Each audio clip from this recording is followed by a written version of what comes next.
સુરતમાં લોકસભાની ચૂંટણીને લઈને પોલીસ એલર્ટ મોડ પર જોવા મળી રહી છે। તો સુરતથી આ મહત્વના સમાચાર સામે આવ્યા છે, જ્યાં લોકસભાની ચૂંટણીને લઈને પોલીસ એલર્ટ થઈ ગઈ છે। શહેરના સંવેદનશીલ વિસ્તારમાં પોલીસે ફૂટ પેટ્રોલિંગ કર્યું છે। તો દરેક પોઈન્ટ ઉપર વાહન ચેકિંગ પણ કરવામાં આવ્યું હતું। આઈપીસી 279, 283 અને રોકડ દંડ વગેરેની કામગીરી હાથ ધરવામાં આવી છે। રિફ્લેક્ટર, જેકેટ, બેટન, બેરિકેડ્સ દ્વારા ચેકિંગ હાથ ધરવામાં આવ્યું છે। લોકસભાની ચૂંટણીના ત્રીજા તબક્કાને હવે ગણતરીના જ દિવસો બાકી છે, ત્યારે સુરતમાં લોકસભાની ચૂંટણીને લઈને પોલીસ એલર્ટ મોડમાં જોવા મળી રહી છે। સુરત શહેરના સંવેદનશીલ વિસ્તારમાં પોલીસે ફૂટ પેટ્રોલિંગ કર્યું છે। દરેક પોઈન્ટ ઉપર વાહન ચેકિંગ કરવામાં આવ્યું હતું। આઈપીસી 279, 283 અને રોકડ દંડ વગેરેની કામગીરી પોલીસ દ્વારા હાથ ધરવામાં આવી છે। તો રિફ્લેક્ટર, જેકેટ, બેટન, બેરિકેડ્સ દ્વારા ચેકિંગ કરવામાં આવ્યું છે।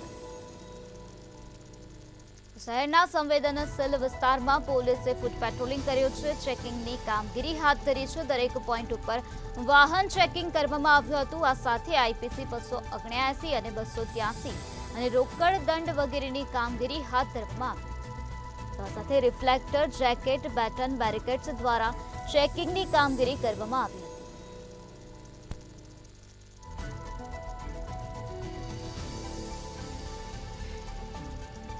સુરતમાં લોકસભાની ચૂંટણીને લઈને પોલીસ એક્શન મોડમાં જોવા મળી રહી છે। પોલીસ એલર્ટ મોડમાં જોવા મળી રહી છે। શહેરના સંવેદનશીલ વિસ્તારમાં પોલીસે ફૂટ પેટ્રોલિંગ કર્યું છે। દરેક પોઈન્ટ ઉપર પોલીસ દ્વારા વાહન ચેકિંગ કરવામાં આવ્યું હતું। આ સાથે રિફ્લેક્ટર, જેકેટ, બેટન, બેરિકેડ્સ દ્વારા ચેકિંગની કામગીરી હાથ ધરવામાં આવી હતી। આઈપીસી 279, 283 અને રોકડ દંડ વગેરેની કામગીરી હાથ ધરવામાં આવી હતી। વાહન ચેકિંગની કામગીરી મોડી રાત સુધી કરવામાં આવી હતી। આઈપીસી 279, 283 અને રોકડ દંડ વગેરેની કામગીરી કરવામાં આવી હતી। આજ મુદ્દે વધુ માહિતી આપવા માટે આપણી સાથે સંવાદદાતા દિવ્યેશ પરમાર જોડાઈ ગયા છે। શ્રી દિવ્યેશ, સુરતમાં લોકસભાની ચૂંટણીને લઈને પોલીસ એલર્ટ મોડમાં જોવા મળી રહી છે, શું છે વધુ વિગત? ચોક્કસ જે પ્રકારે લોકસભાની ચૂંટણી છે અને આ ચૂંટણીને લઈને કોઈ અનિચ્છનીય બનાવ ન બને તે માટે સુરત પોલીસ દ્વારા દરેક પોઈન્ટ પર ચેકિંગ હાથ ધરવામાં આવ્યું છે અને સાથે સાથે ચુસ્ત પોલીસ બંદોબસ્ત વચ્ચે તમામ જે વાહનો પસાર થઈ રહ્યા છે તે તમામ વાહનોને પણ ચેક કરવામાં આવી રહ્યા છે। સાથે સાથે જે વાહન ચલાવીને આવી રહેલા તમામ લોકો છે તેમને પણ બ્રેથ એનાલાઇઝર નો ઉપયોગ કરી અને ચેકિંગ કરવામાં આવી રહ્યું છે। કારણ કે જે પ્રકારે લોકસભાની ચૂંટણી ચાલી રહી છે અને કોઈ પણ પ્રકારની ધાંધલ ધમાલ જે છે તે ન થાય તેના માટે તેને પોલીસ જે છે તે કામગીરી કરી રહી છે। સાથે સાથે જે પ્રકારે કહી શકાય કે 279, 283 ની કલમ મુજબ દંડાત્મક કાર્યવાહી પણ કરવામાં આવી રહી છે અને સાથે સાથે જે પ્રકારે તમામ જે લોકો હોય છે કે તમામ વાહનો જે લઈને આવતા હોય છે તે વાહનોના તમામ જે હિસ્સા છે તે ચેક કરવામાં આવે છે। ખાસ કરીને શહેરની અંદર દારૂ ઘુસાડવામાં આવે છે કે કેમ, સાથે સાથે કોઈ અન્ય ગેરકાયદેસર પ્રવૃત્તિ કરવામાં આવે છે કેમ, તે અંગેની તમામ જે કામગીરી છે તે કરવામાં આવી રહી છે। ખાસ સાથે સાથે જે પ્રકારે રિફ્લેક્ટર, જેકેટ તેમજ બેટન અને બેરિકેડ્સ મૂકી અને બ્રેથ એનાલાઇઝર નો જે ઉપયોગ કરવામાં આવે છે અને બ્રેથ એનાલાઇઝર નો ઉપયોગ કરીને વ્યક્તિ દારૂ પીને આવ્યો છે કેમ તે અંગેની તપાસ જે છે તે કરવામાં આવી છે। સાથે સાથે ચૂંટણી આવી રહી છે તેને લઈને આચારસંહિતાને લીધે જે વાહનો છે તેમનું ચેકિંગ કરવામાં આવ્યું છે। સાથે સાથે રૂપિયાની હેરફેર કે કોઈ પણ પ્રકારે પ્રતિબંધિત વસ્તુઓ જે છે તે પોતાના વાહનોમાં લઈ જવામાં આવે છે કે કેમ તે અંગેની પણ તપાસ હાથ ધરવામાં આવી રહી છે।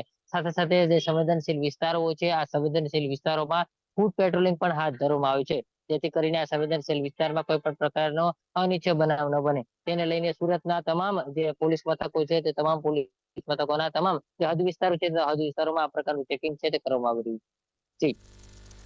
જી દિવ્યેશ, સુરતના કયા કયા વિસ્તારોમાં પોલીસે ફૂટ પેટ્રોલિંગ કર્યું છે? ચોક્કસ ખાસ કરીને સુરતના જે 37 પોલીસ સ્ટેશનો આવેલા છે આ 37 પોલીસ સ્ટેશનમાં દરરોજ રાત્રે કોમ્બિંગ હાથ ધરવામાં આવે છે, જેથી કરીને જે પ્રકારે પોલીસ મથકની હદ વિસ્તારમાં જે આવતા વિસ્તારો છે તે વિસ્તારોમાં લોકો સાફ અને સુરક્ષિત રહી શકે। ખાસ કરીને ચૂંટણી આવી છે અને આ પ્રકારે ચૂંટણીમાં કોઈ પણ પ્રકારની ધમાલ ન થાય તે પ્રકારની કામગીરી પણ કરવામાં આવતી હોય છે, જેને લઈને કોઈ પણ હથિયારો જે છે લઈને જતા લોકોને પકડી પાડવામાં આવે છે। સાથે સાથે જે નાસ્તા ફરતા આરોપીઓને તેમજ જે પ્રકારે હિસ્ટ્રી સીટરો જે છે તે હિસ્ટ્રી સીટરોને પણ પકડવા માટે પોલીસ જે છે તે કામગીરી કરી રહી છે।